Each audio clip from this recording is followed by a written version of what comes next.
रुक्मिणी मैया एक ब्राह्मण देवता को बुलवाती है और रुक्मिणी मैया परमात्मा के लिए चिट्ठी लिख रही हैं और उस चिट्ठी में, उस पत्री में उन्होंने कहा कि हे प्रभु, श्रुत्वा गुणान भुवन संरण शरणवतां ते।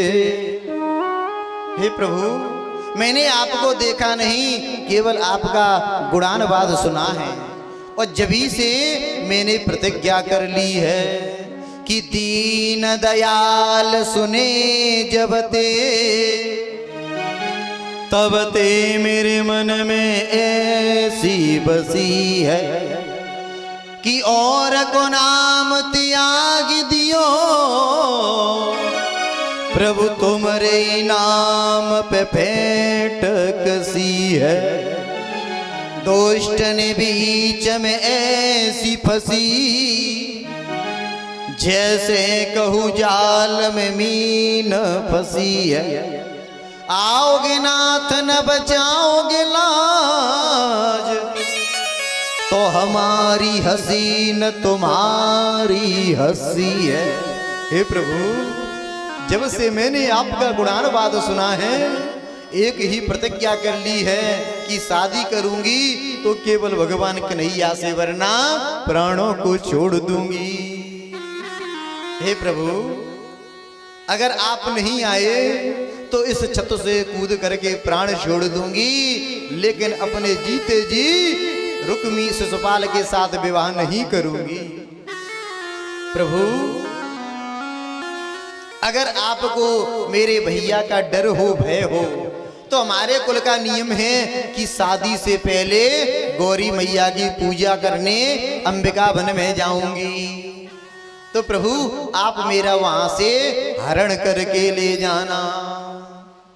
आज जैसे ही रुक्मिणी मैया ने भगवान के लिए चिट्ठी लिखी और परमात्मा के लिए चिट्ठी लेकर के ब्राह्मण देवता भगवान के पास पहुंच गया और भगवान को जैसे चिट्ठी दी और उसमें देखा कि रुक्मिणी मैया का संदेश था कि प्रभु, शादी करूंगी तो आपसे करूंगी, वरना प्राणों को छोड़ दूंगी।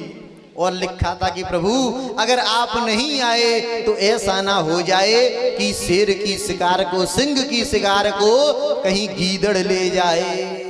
लेकिन प्रभु, मैं अपने जीते जी उस शिशुपाल के साथ विवाह नहीं करूंगी।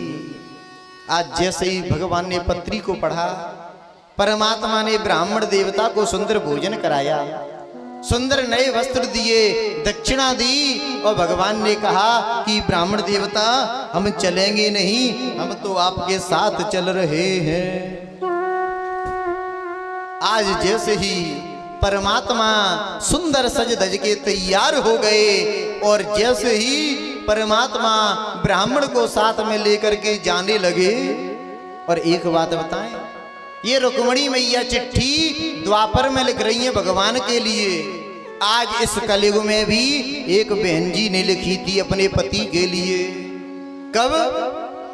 उनका पति फौजी भाई था और उस जमाने में टेलीफोन चलते नहीं, मोबाइल चलते नहीं और उसकी घरवाली भी पढ़ी लिखी नहीं थी। अब जैसे फौजी अपनी नौकरी पे जाने लगा तो उसने कहा, स्वामी मुझको मालूम कैसे पड़ेगा कि तुम पहुंच गए या नहीं पहुंचे, कुशल मंगल है या नहीं है।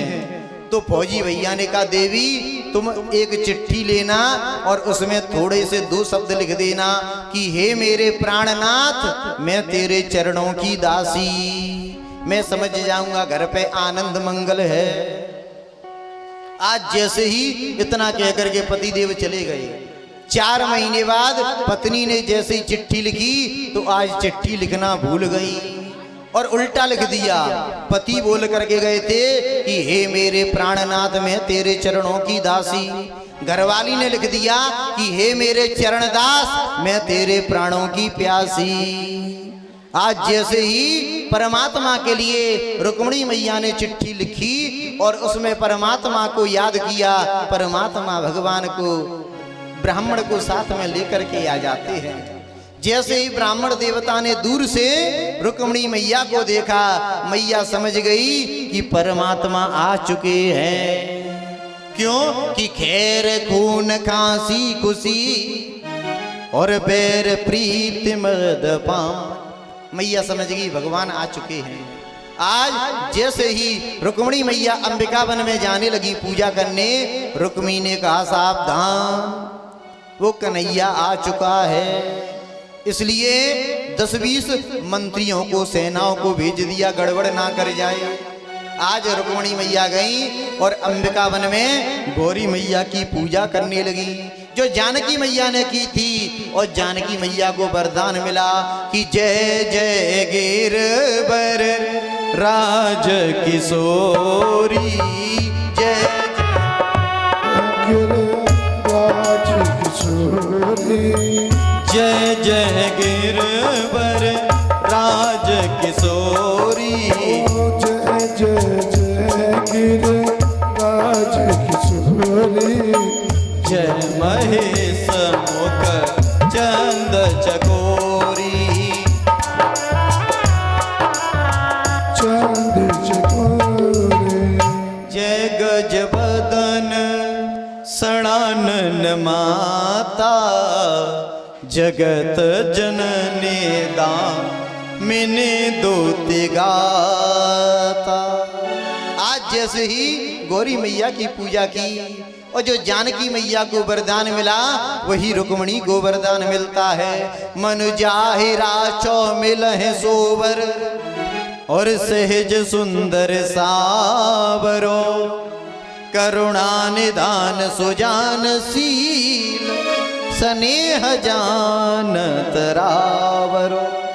जैसे मैया को वरदान मिला और मैया ने जैसे पूजा की और बाहर आई, और भगवान कन्हैया अपने रथ को मंदिर के दरवाजे पे खड़ा कर दे।